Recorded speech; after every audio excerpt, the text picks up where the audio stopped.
The views and opinions expressed on this program do not reflect the company, owners, management, staff, clients, or partners.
Alrighty, greetings everyone. It is Friday, the 8th day of April, 2022. Welcome to the Daily Hour, brought to you by Medical House, One Communications and Lindos. I'm Jamal Hartman. He's Larry Marshall Jr. and Anna Lambert will be with us in a bit to bring you the latest in her news break. Brought to you by People's Pharmacy. It's Friday morning, Larry. Another morning that we have had just disappointing news in our community. Overnight, but how are you feeling otherwise? Honestly, it's just a grim Friday morning. I think most of the time you're like, Friday, thankful, and you got through the weekend, and you can't help but just reflect and feel a bit down after the last 48 hours, 72 hours of what we've heard in Bermuda. It's just sad times, you know what I mean? Yes, indeed. Greetings, everyone, and thanks for making us part of your daily routine. Another good one today as Dr. Freddie Evans of the Bermuda National Athletic Association stops by. We've got some daily play trivia for you as well, but it would be irresponsible of us, as much as we may not want to, not to discuss what's happening in Bermuda. I have a friend overseas, and I just said, growing up, I was born in 1981. And I said to Larry off air, between 1981, year 2000, I can remember 2 shootings and one that resulted in murder. What's happening in the community right now is just something you probably never expected would happen in the Bermuda that most of us grew up in. You're at dinner, you see police cars going by, and strangely, you're like, oh, maybe just a slight accident. And then as you're leaving the restaurant, the hostess says, hey, don't go that way. There's just been a murder at, up the street there. And you really like, nah, no way. It was just one, not even 48 hours ago, right? That's your immediate thought. Larry, you've been in the classroom, right? I had the pleasure of meeting with 2 educators yesterday. You've been in the classroom. You probably have a perspective on this that I don't. I've coached, I've mentored in Bermuda and outside of Bermuda. I try to, do what I can. I have although as many people know, my phone's on silent. If you have my number, if you need a talk, my ear is there. Like I want to ensure that people feel safe and loved in their community. These conversations are extremely hard to have. They are, they're draining, and we don't expect to have them on a daily basis. We don't want to have them on a daily basis because we know that there's so much in our community to offer people. Even look, no country is perfect. There's not a country in the world without problems. Bermuda is not unique. We had a great ride for a period, and now we're having challenges. But when you're faced with challenges, you have to figure it out. We have to figure it out. We have to find ways to bounce back. What we can't do is lay down and continue to let what's happened happen. I am not an expert in anything I say. I don't know what the solutions are, but I believe that the more we have conversations, not just amongst ourselves, but with people who might be involved in this kind of activity, we can get to a space of understanding, love, and respect in our community. but I'm not gonna talk the whole show, Larry. Yeah. I I I had a plan of how I wanted to come and talk this morning, and so many different things run through your mind. But I woke up this morning. My son had a good night's sleep, and he just came out, and we had a moment on the couch, and I was holding him, saying, talking, prepping him for the day. And I just said a prayer to, help him to make the best decisions growing up, and more importantly, help me to be there for my family, so we just raise productive citizens, and pray that things will go our way, because you have some that do the right things, and sometimes bad luck, bad situations happen. But in this day of senseless violence, you just wonder, where are the minds of these people? What how are they there? And you spoke about the classroom, and a lot of my former students are either between that 18 to 30 bracket. And I see some that does not surprise me, that they're in what they're in. Very few I do see where, hey, they turned it around and it's good to her. But we need to sort that part out, and it's not one problem and it's not one solution, but we need to start chipping away at something, because right now, it's and I hate to say enough is enough, but that really sums it up. Like, enough is enough. Like, how many families are gonna have to go through this? And it seems like it's no end to it. Yeah, I agree, and I think we're searching for answers. We are, and the question of the morning for the audience is pretty much, what role can extracurricular activities play in relation to the violence in our community? Now, again, there's no at this point, I don't think there's a right or wrong answer, because I don't think we know the answer. If we did, we won't be having the problems, right? Agreed. But so that's why I think this is a relevant question. What role can extracurricular activities play in relation to violence in our community? Well, I never usually do, but let me say what role I believe it can play. When I was young, I was a Cub Scout. So being in Cub Scouts, if there were 20 in my troop, only probably 3 were black. So it was the opportunity to be in spaces that I wouldn't have been at any other time. When I was young, we had the baseball on the base. I believe they probably still do it somewhere in Bermuda, but back then you had the American children. We were integrating with Bermudian children, and there were Hmm. quite a few people there. I play at football, I play at cricket, different sports. Although I was in the Big Brothers program, there were not enough men in there to be my mentor. So when I became an adult, I found a way to mentor. And when I became an adult, I realized I was not as good as football as I thought I was. So I decided to coach. My point is, I think there's always something out there that can occupy the mind of young people. Let's be honest.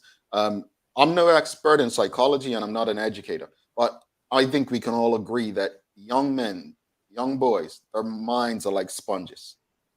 And if that's the case, putting them in different activities gives them less time to be out and be influenced by others. Yes, and I agree your point. It's time, it's exposure, and I think it plays a critical part.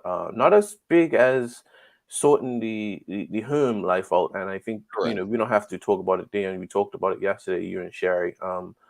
But looking back on my situation, it was sports, sports, and it was an avenue, a path. It captured your attention. I paid attention to what the best of track and field was doing, or the best cricketers, what they were doing. It just kind of did it. And too many, how many times have we seen, or reflect, and whether it's someone who committed a crime or unfortunately lost their life to violence. That guy used to be a good runner. That guy used to be a good footballer. He could have played a cup match, or he actually just sailing, it's always something. And I think to the bigger picture, we as a people need to invest in our people, Mm, and investing in our children looks like sorting or holding educators accountable and getting involved in that, and also this extracurricular activity, because extracurricular activities take resources, mhm.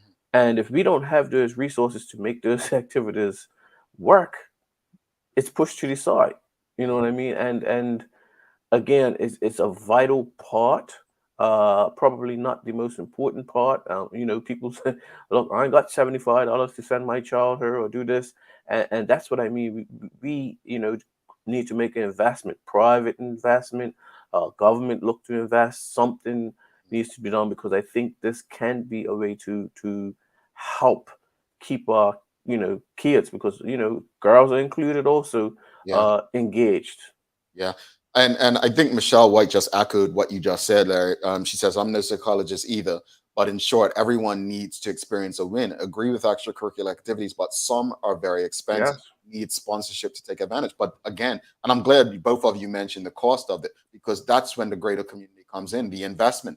Um, let's be honest, we always turn to politics and politicians and government when it comes to looking for funds. Look, we've had people on this show from the IB sector. There are billions of dollars in Bermuda. There's Yeah. absolutely no reason, if they care about the land that these companies are working in and operating in, that they can say we want better, we want safety. Because I tell you this much, in 2009, when those shootings were getting out of hand, we had the attitude as if, oh, it's just this one area, it's just this group of men.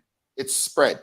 And Yep. just because it's still only contained as if it's certain groups of black males, again, if you don't contain it, heh, It's it's, starting to evolve. it, We've seen the beginning of the show. You talk about the Bermuda we grew up in, where you can remember one. mhm, Let's look at somebody who's 21. The mhm, Bermuda they grew up in has been riddled with tons of shootings. mhm, So it's a different game. It's a mhm, community problem, and everyone involved has their part to play. And that's if you say, "Hey, I'm focusing on my household," then that's your part. If mhm. you're able to give your time, and if you're able to gather resources, we all have a part to play. Um, with regard to this extracurricular, you know, being relevant in helping these persons make better decisions in life. Yeah. Tanya Cheeseman says extracurricular is a great gateway to keeping our young people engaged. However, most of these programs cost money. And again, this is part of the issue with our families funding. And again, my response is the same. There's a lot of money in Bermuda.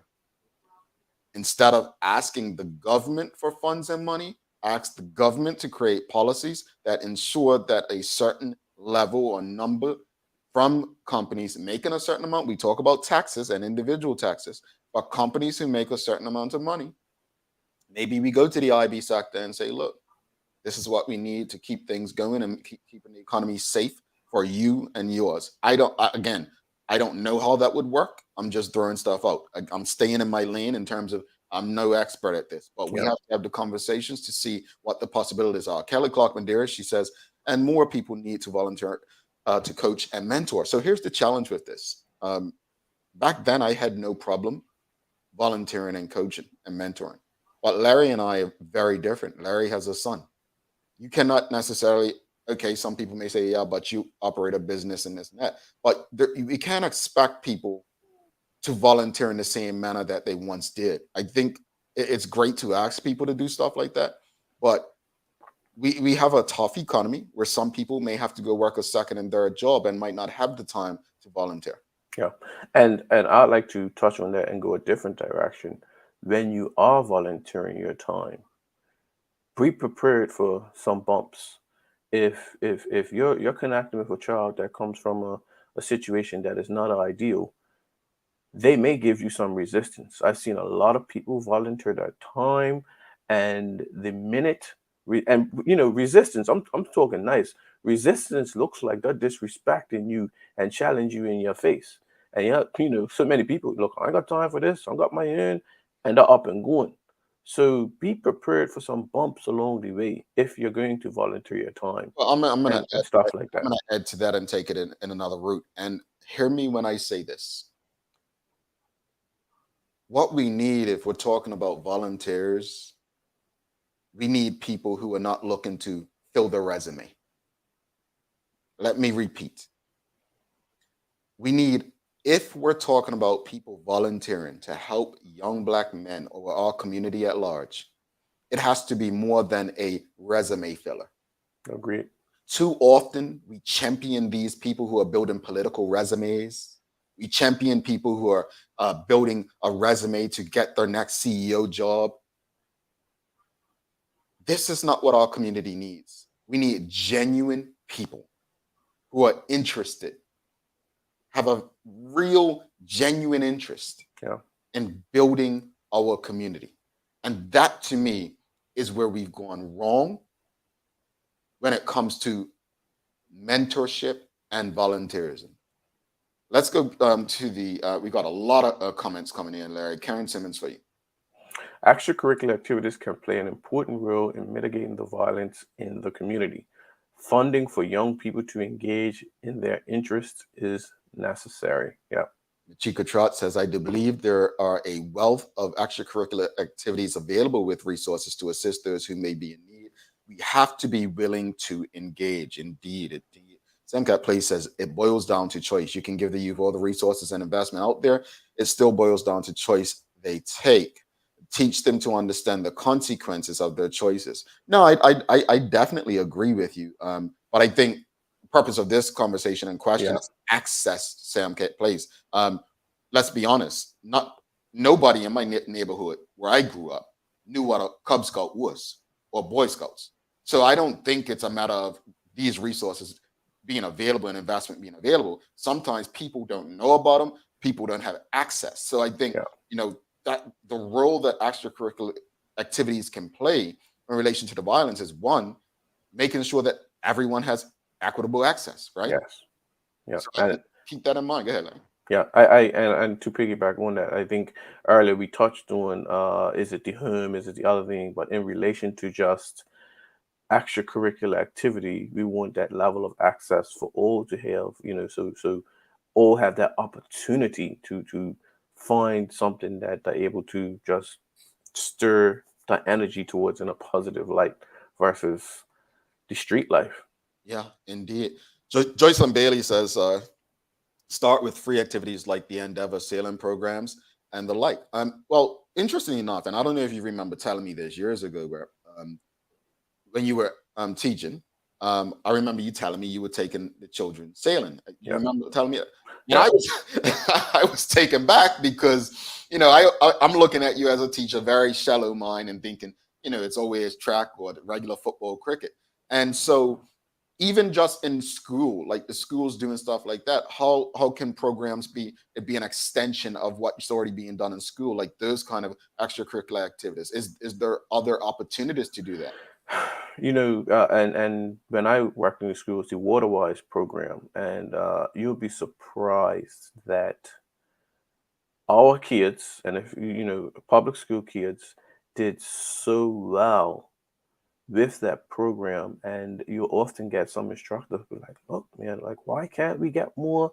And it ultimately came down to a lack of access, because they may be able to take one or two or something else, but it just kind of fell behind. And I would have liked to see, if I took 10 kids, or the group was 12, then how come we can't get 7 in a camp? And it's just a cost. Those camps are far from cheap, and some just don't get that opportunity. Samcat Place says no one is touching on that. You can have everyone behind our youth, and they still choose the wrong way. Samcat Place, I don't disagree with you. I said the other day that I tend not to blame drugs for people's addictions. Everyone, regardless of what place they were in their life, had a choice before they took that drug, right? And so once they make that decision, it's pretty much over, depending on the level of addiction. My point, though, is the idea of extracurricular activities is involving as many young people as possible at the earliest age possible. Again, Children are like sponges. If you get them involved at the youngest age, the chances are, I always said when we were fighting conscription, right? When people would make the ridiculous argument, this stupid argument that um, it's discipline. And I used to say this, and this is not to compare us black men to dogs, but you don't wait until a dog is grown to start teaching that dog new tricks. You train a dog when they're a puppy, right? That's when they're sponges. They're gonna learn easier. So with young men, you can't wait till they're 13, 14, 18 to talk about discipline. You have to give, like, at the youngest age, get them involved. Again, access, cost, those are the things that we're figuring out this morning that we probably need to get a handle of. Yeah, like, And like I said, I have a lot of former students from between the age of 18 to 25, and a good bit that are caught up mhm. in foolishness did not have all those opportunities for extracurricular activities. It was a lot of broken homes. It was a lot of other stuff. Did we have a few that had access to a whole lot of things and just decided to make wrong decisions? No, we come a lot broken homes and very lack of education. And I'm sorry, I'm getting caught up in my words because it's a passionate subject, and um we are not saying that extracurricular activities will be the end all be all, but it's a correlation that extracurricular activities are beneficial Mhm. going forward for most young people. All right, let's close this out. Just go through a few more comments, then bring Leanna in. Jody Eve says, I always believe that if we involve kids from young and keep them busy and engaged, they wouldn't have a clue of what being idle feels like as they get older. I also agree it's costly now, but sacrifice. That point right there is the overall purpose of the question this And morning. and sacrifice from all. Exactly. That her entire comment is the purpose. It's not to question whether IB gives to us. It's not to question about whether or not children choose this or that. It's not even about broken homes. We spoke about that yesterday. Yes. We spoke about that. What we're speaking about today is whether or not you believe extracurricular activities can help reduce the violence in our community. That comment sums it up. I'm not going to end it there, though, because we have quite a few coming through. And Sloan Johnson says martial arts is going a long way in teaching young people control and self-respect, but there needs to be more support around the martial arts community. Um, well, you all are coming with it this morning, man.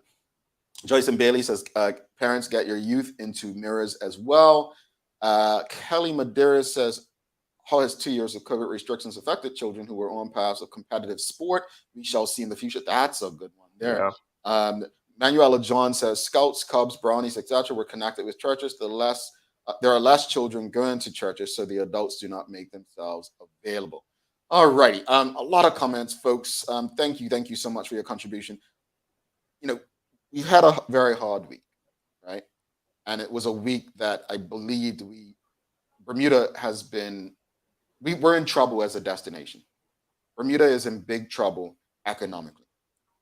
There are some people who have worked extremely hard, including our guest today, Dr. Freddie Evans from the Bermuda National Athletic Association, to bring a huge event onto this island to benefit everyone on this island.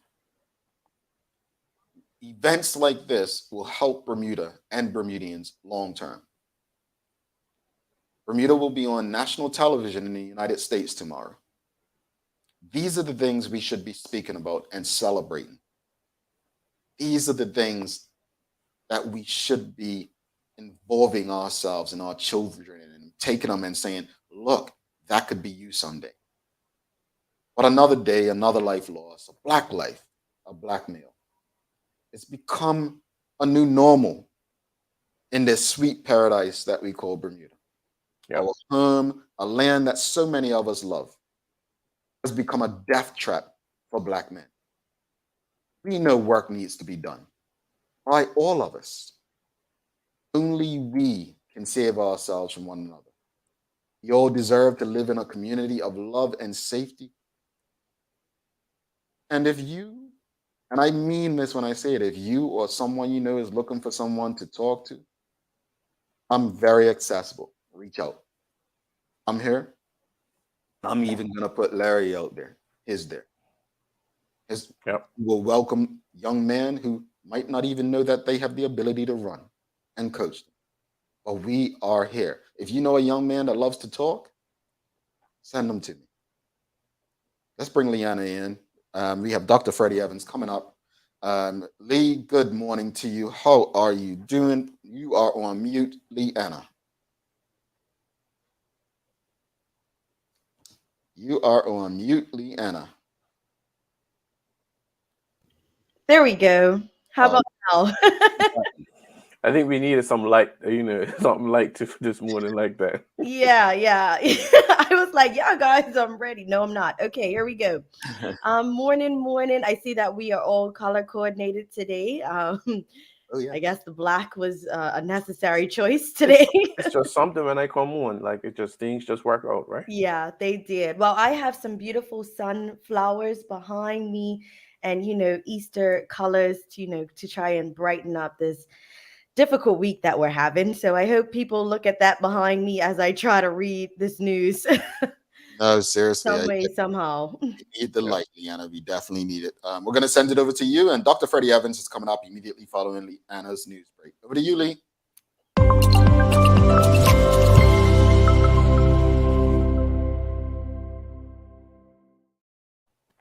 Thanks, Jamal and Larry, and happy Friday to everyone that's tuned in with us today. I hope everyone is having a great start to this summer day as we head into the weekend. I'm Leanna Lambert, and it's time for the Daily Hour News Break, brought to you by People's Pharmacy. The island has been rocked yet again as news emerged last night that a young man sadly lost his life after becoming the victim of another gunshot incident. Police responded to the unfortunate event, which happened just after an Easter event was held that involved about 100 children and their families at the Workmen's Club just after 8:30 p.m. The club was celebrating their 100th anniversary with a community traditional kite making event and Easter egg hunt. Now, the 24-year-old man injured in the incident was taken to hospital but was pronounced dead by doctors a short while later. Lorenzo Tucker, the president of the Cubs Hill Road Club, said, quote, "Unfortunately, there was an unrelated incident that occurred in the parking lot after the event ended. The club will continue to stand with and support our community," end quote. The family event, which included dinner, was held between 4 p.m. and 8 last evening. Now, police could not confirm whether the shooting was gang-related. However, they have appealed to the public for any witnesses to come forward. This was the second gun murder in the space of 2 days. Police have named Tuesday's victim as 18-year-old Lejay Franklin, who was shot and killed at around 11 p.m. that night near Clearwater Beach in St. David's. The body was found by a member of the public who was out exercising at about 6:30 a.m. on Wednesday morning. Police inquiries into the St. David shooting also continue. Now, rumors quickly circulated following last night's shooting incident that there was an incident that took place in the Heron Bay area of Southampton. However, police dismissed rumors that the shooting was linked to this particular incident. A police spokesperson said that there had been no report of any such incident to the Bermuda Police Service, and there is nothing to indicate that this matter is linked to any other incident that may have occurred last night or previously. Police say that there were several customers in the club at the time of the shooting last night and appealed for them and anyone else with information that could assist into the inquiry to contact them. Anyone with information on either killing should contact the main police number at 295-0011 or the Independent and Confidential Crime Stoppers hotline on 800-8477. Meanwhile, to end the cast on a higher note, the first Bermudian-born Black woman to serve as a Supreme Court judge has officially stood down after almost 30 years on the bench. Now, puny Judge Charles Ada Simmons was involved in some of the island's biggest cases over her distinguished career, including her landmark 2017 decision in Godwin and DeRoche et al. Versus the Registrar General that ruled that same-sex marriage in Bermuda was legal. Now, a special session of the Supreme Court was held yesterday to mark Mrs. Justice Simmons's retirement, where she was surrounded by family, friends, many colleagues, and supporters. Mrs. Justice Simmons was appointed to the Supreme Court as an assistant justice in 1999 and was elevated to the bench full-time in 2003. She was earlier a magistrate, registrar for the Supreme Court, and registrar of the Court of Appeal and Solicitor General. She has also sat as a justice of appeal in the Court of Appeals. Taking a look at today's weather, we have a high near 76 and a low near 70 degrees. We'll see a cloudy and humid day ahead of us. We can expect early clouds with possible patchy mist, but it will get brighter toward the afternoon. Now, a cold front becomes more organized to our west and causes local southwest winds to become strong. The front passes over us before sunrise on Saturday with wet and windy weather, mainly confined to early morning, and skies brighten quickly. However, it remains quite breezy. That's all for our Daily Hour news break, brought to you by People's Pharmacy. Now let's head back to Jamal and Larry in the studio for today's Daily Focus. Alrighty, thanks so much for that, Lee. And we do have a question for you from the audience. Oh, Nachika! Let me tell you, I sent Jamal a message last night and told him that I danced literally the entire time while I was eating. It was literally like, excitement like consumed my entire being as I bit into that sandwich and ate all those little chicken nuggets. So thank you, Mal. Thank you.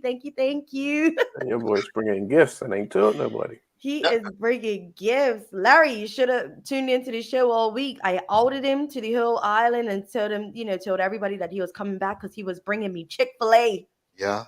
She got her Chick-fil-A. I'm glad you enjoyed it, Lee. You deserve it. First time I've ever bought food across the borders, folks. So I'm not telling you when I'm coming back. Lee, thank you so much. Have a safe, wonderful weekend, and we'll see each other at the track event tomorrow. Yes, we will. I'm looking forward to Dr. Abby. Uncle Freddie, you better bring that energy this morning. We need it. You hear me? I want that energy. I'm gonna bring it. I bought my bean bag, so anybody wants to race me tomorrow, I might take you on that challenge tomorrow, Jamal. We might need that. Egg and spoon too. All right, we'll see you tomorrow. See you guys. Bye, Lee. All right, folks, don't go anywhere. Like I said, this event that is taking place in Bermuda, one of the events that I'm extremely proud of the Bermuda Tourism Authority and being for bringing to Bermuda. It's things like this we need, things like this that actually give our community a chance. We'll have Dr. Freddie Evans joining us after these messages to discuss track in Bermuda.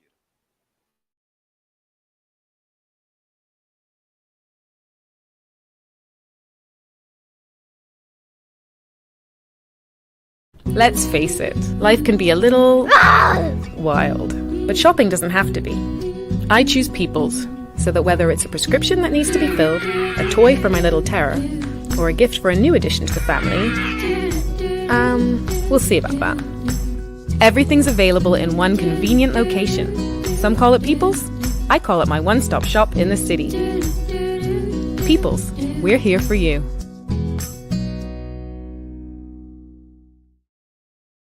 Hi, I'm Karen, a nurse at the old folks home. These long hours used to kill my feet until my hairdresser told me about a great place to buy a pair of clogs. Medical House. Finally, relief. They also carry uniforms in bright, bold colors. And not to mention the support stockings. Karen, Miss Soltis bet her bet again. Oh gosh, these days, I need all the support I can get. Medical House has relocated next to the Dendy Town Field, number 6 Bakery Lane, Pembroke. Most of us acknowledge that there's something special about organic food. To be sure, organically grown foods are cleaner and devoid of toxic pesticides, genetic modification, antibiotics, and growth hormones. And reports that the flavors of these foods are accordingly bolder and more authentic surely resonate with lovers of good eats. Field Day is a producer of organics to deliver on these promises and ingeniously add affordability to the mix. Good news for us thrifty consumers. We're featuring Field Day Organic Grade A Maple Syrup. Lindo's, why go anyplace else? Alrighty. Welcome back to the big show. It's the Daily Hour, brought to you by Medical House, Lindo's, One Communications, People's Pharmacy. He's Larry Marshall Jr. I'm Jamal Hartman. Oh, boy.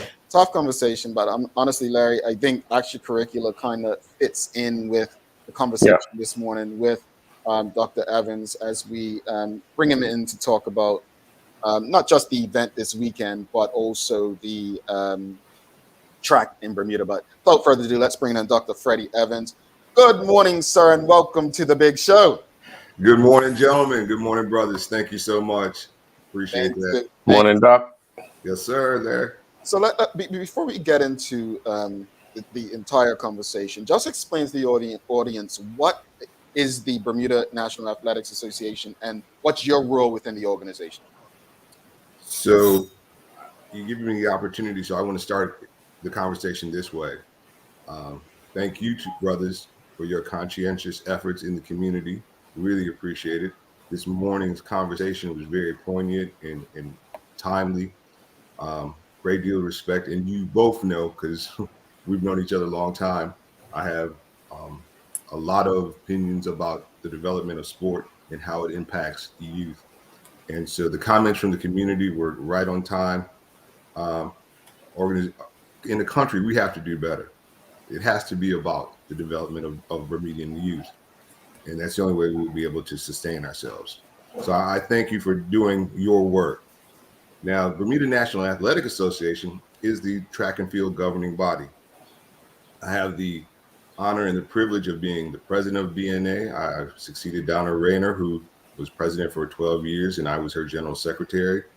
And with the greatest respect, I think we just moved from strength to strength in leadership as we try to develop opportunities for young people to learn about track and field, to compete and be successful, possibly acquiring a college scholarship, and ultimately representing Bermuda on the international stage.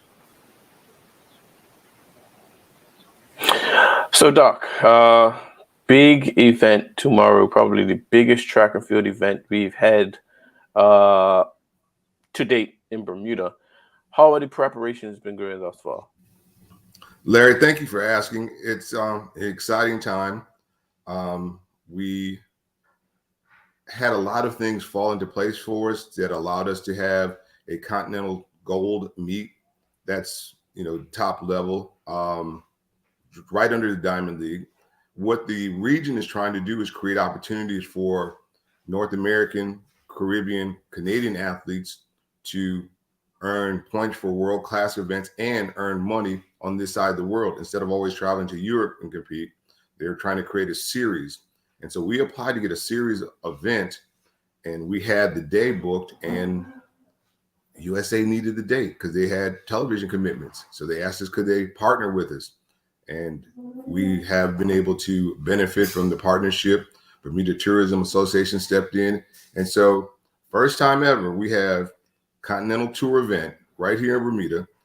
It's going to be live on NBC. It's going to be live on World Athletics YouTube channel. So it's not just broadcast nationally in North America, it's broadcast throughout the world. And Bermuda gets a chance to shine. 4 Bermudian athletes get a chance to shine. And we have a packed field of world-class athletes who are going to come do their thing and try to earn their points and get that prize money. Yeah, indeed. So give us a breakdown of what the weekend looks like. We have a few events, but from the fastest kid on the rock right up until the actual meet, what would the weekend look like? So we wanted to find a way to involve the community, and you guys touched on it. Every sport has been decimated by COVID lockdown. So we're trying to inspire and get people back into our young people back into athletics. So we created the Fastest Kid on the Rock sprint race. Fastest Kid on the Rock is an age group specific race. 5 and 6 year olds will run a 50 meters dash, 6 and 7, 60 meters, and it goes all until under 17s who will run 100 meters.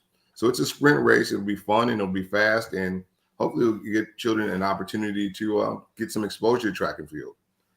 The 8 fastest out of each age category will be invited to run on Saturday before the main event. Also, as part of developing and introducing, we created a run, jump, and throw clinic, which is going to be Saturday morning, and that's featuring age groups 6 to 12, and we'll do all the biomechanical things that help you become an athlete in running and jumping and throwing. We'll do things with a turbo, javelin, and cricket ball throw, low hurdles, short sprints, ladder climbs. So it'll be a fun day. And then after the clinic, we cleared the stadium, reopen at 1 o'clock, doors will open, and we're going to start the track and field party. Nice. Real quick, is it too late to get a over 40 division and have Jamal enter for the fastest? Because it's on island, I think we can make an exception. Harmon, you ready? No, I have. My back is giving me some issues right now. Yeah, Harmon, if you was ready, I would have sorted it out for you. Okay. It's the back, Doc. It's the back. But you touched earlier on the BNAA benefiting from this meet, but because it is a USATF sanctioned meet, and it is theirs. But how is the local governing body benefiting, in your opinion? So allow me to correct that statement. We are the sanctioning body. It's BNAA who has sanctioned this event. Okay. We're in partnership with the USATF, and they and Tourism Authority have the lion's share of the investment. So we're really grateful to Charles Jeffers, Hazel Clark for their work to make this happen. But it is a partnership, and so how we'll benefit not only for example, Lamont will have an opportunity to run a gold tour event at home. Dage will have an opportunity to run in a gold tour event at home. Janai, who's been doing his thing on the world stage, can come home and try to do that, and hopefully the crowd takes him to a point where he hasn't been before. And rounding out that field locally is Trey Houston. Let me take you back to 2012. My youngest son, who ran at the University of Georgia and ran for Bermuda and had a short contract with Nike, got lucky to be the basket carrier for Usain Bolt when he set his world record. And he came back and said, "I'm not playing football anymore. I'm running track." Yeah. And it worked so well for him. I do believe athletes will be inspired.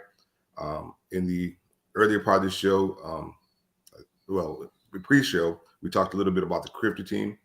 We got Crifter team flying out on Thursday down to Jamaica, and they get a chance to see on their track where they train. In fact, yesterday and today, they were training with these athletes as they came in, everybody on the same track, and they got a chance to see how pros warm up and what they do.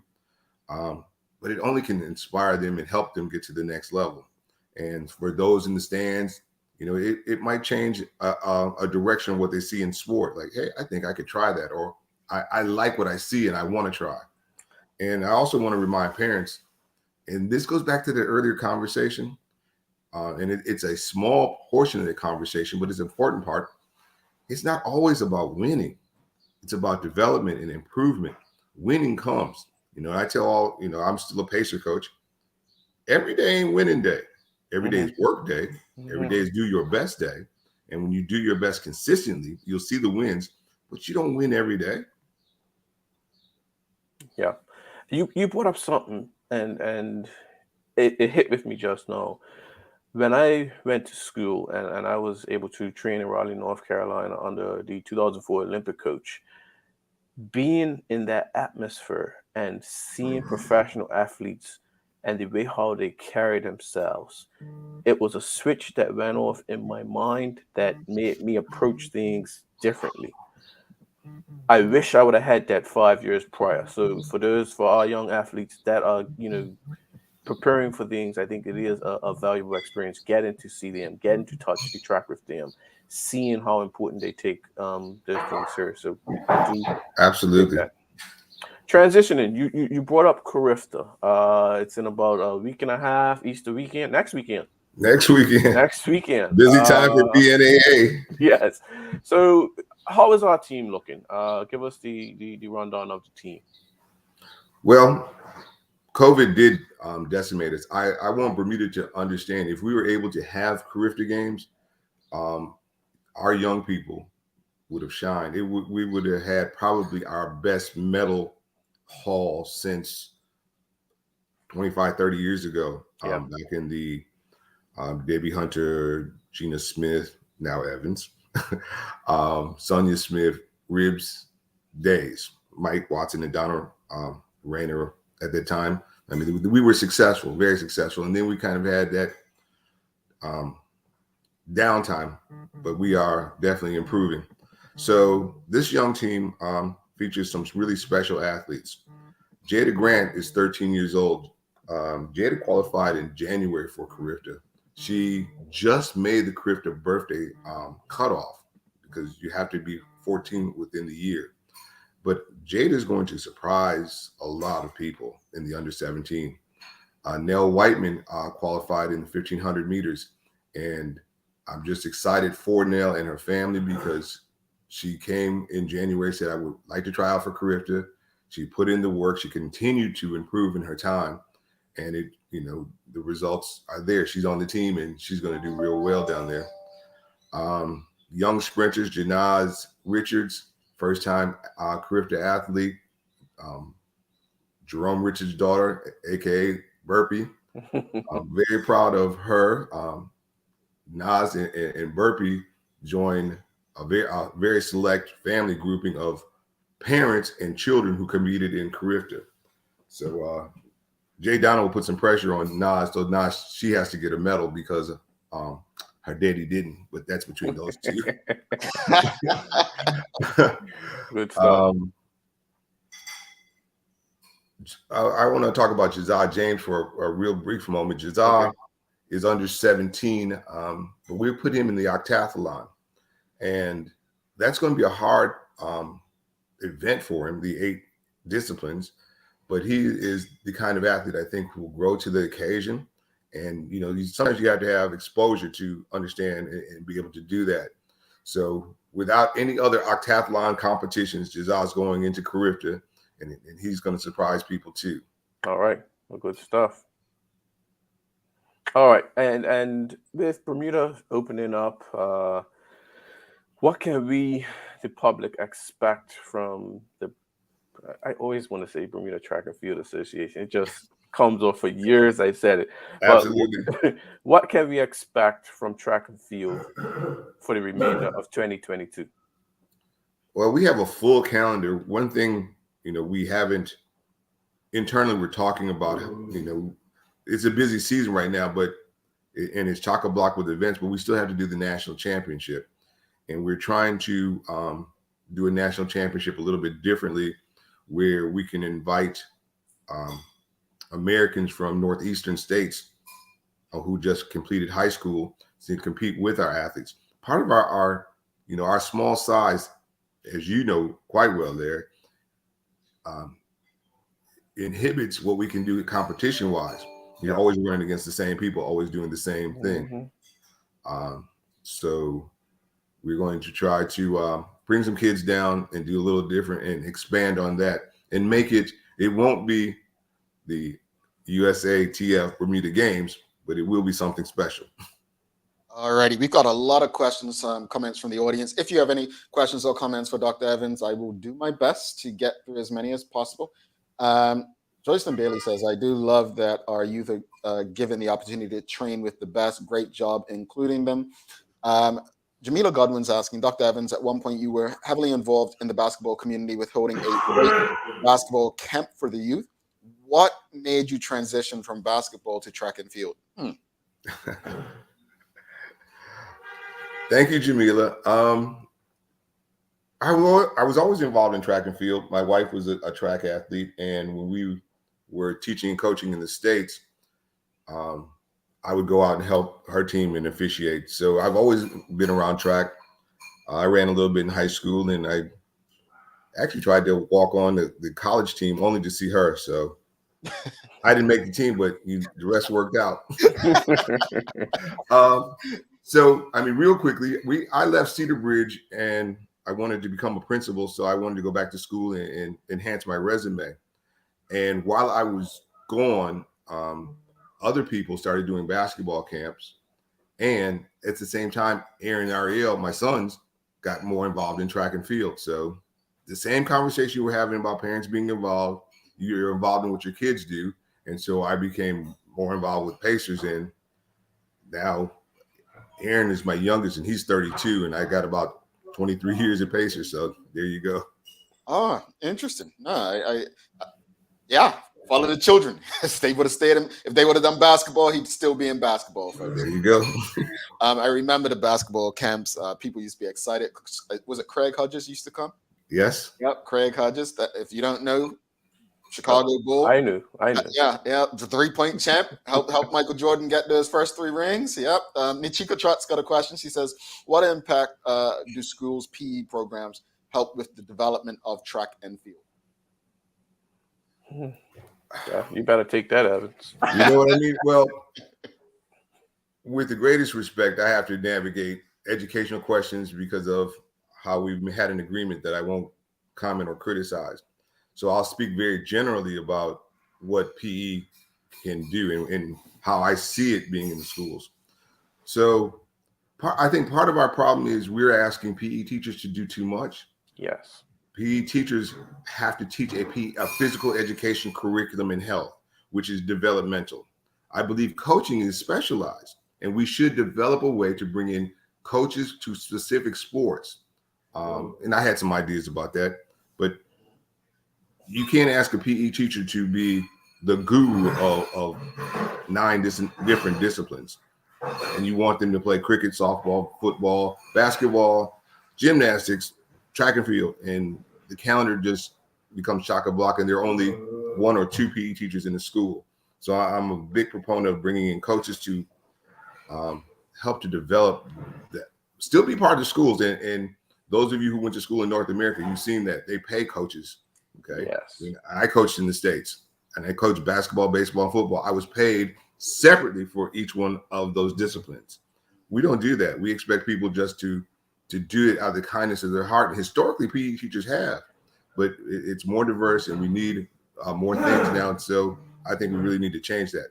Yep. Specifically, PE is the foundation to develop athletes, no matter the sport.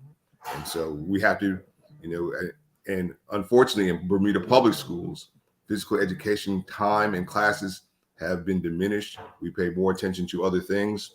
And I think we're missing the mark in development of the whole being, the whole child. In this community, especially, this community historically has artisans, athletes, and we've kind of moved away, say, well, we moved away from tech schools and all of that. That's applied science. Those are very, very specific jobs that take specific skills and skill sets that are intellectual. And so how we can pay that short attention just baffles me. And if you learn a trade, you always can work. You'll never be hungry. Yeah. So I think we're missing the mark on those. And athletics, actually, for me, is tied into applied sciences.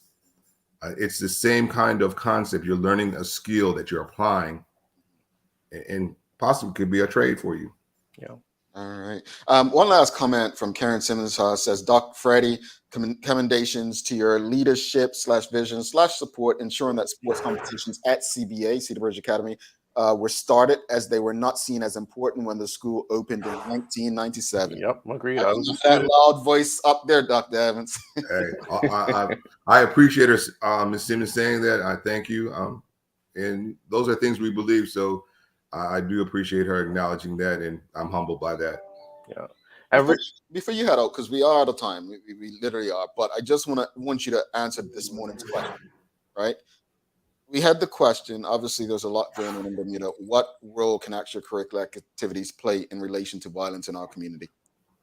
What are your thoughts on that question in particular? Extracurricular activities can do a lot to develop young people. And I think sometimes we miss the mark because we don't ensure that what is offered is wholesome. And I'm not being disparaging, but you shouldn't have alcohol at a kids event. And I'm not being contradictory. We have a professional event where Gostings is a sponsor. That'll happen, but you'll never see alcohol at a kids track meet. We're trying to develop kids and trying to show them the right way to do things.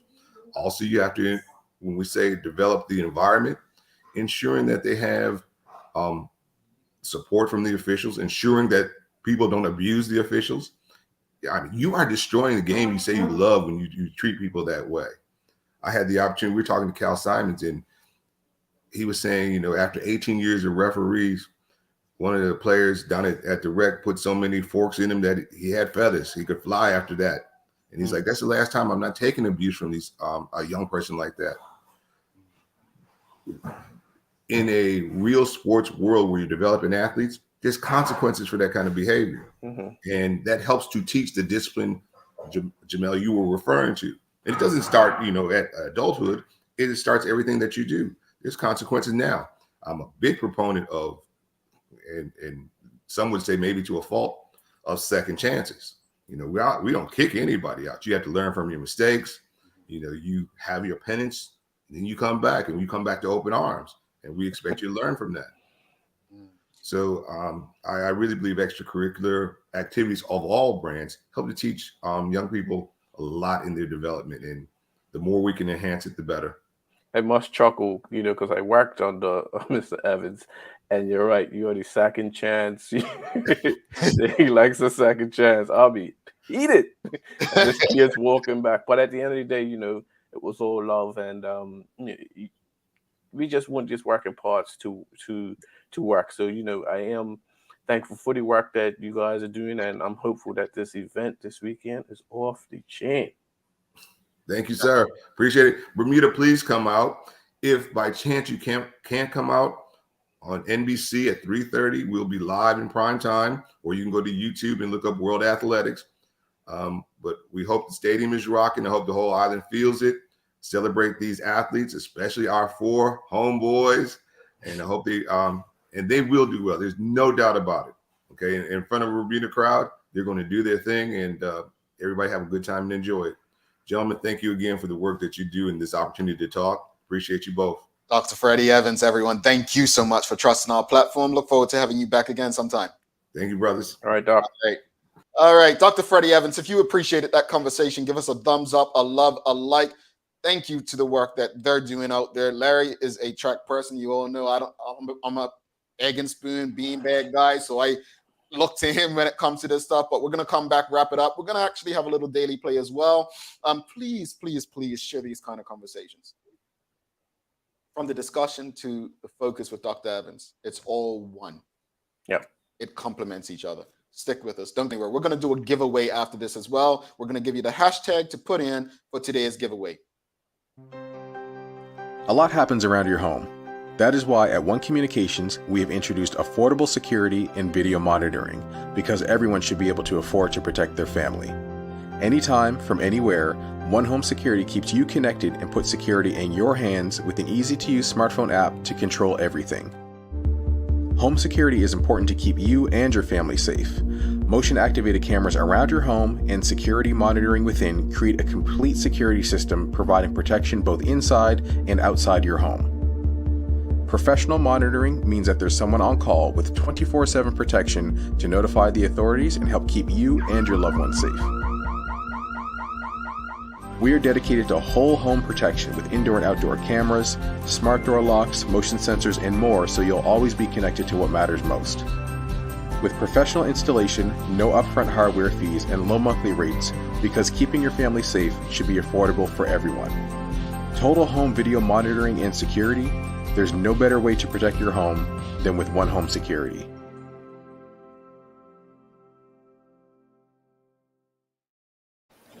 Alrighty, welcome back. Thanks again to Dr. Freddie Evans. Thanks again to One Communications, People's Pharmacy, Medicals, and Lindos. I'm going to give you all the hashtag early. So the hashtag for today's giveaway is going to be the Daily Hour. So hashtag the Daily Hour. You'll see we're going to do it in a few minutes. Let's do the Daily Play brought to you by Heineken 0.0. Great taste, no alcohol. Larry, are you ready? I am ready. All right. What year was the first Carifta Games held? Whoa. It's in the 70s. I would say 1971 or 72. You can't say both, brother. Come on. You're not. 1971. We're going to give you a... It was 72. It was 72. 1972. You know, I'm okay with that.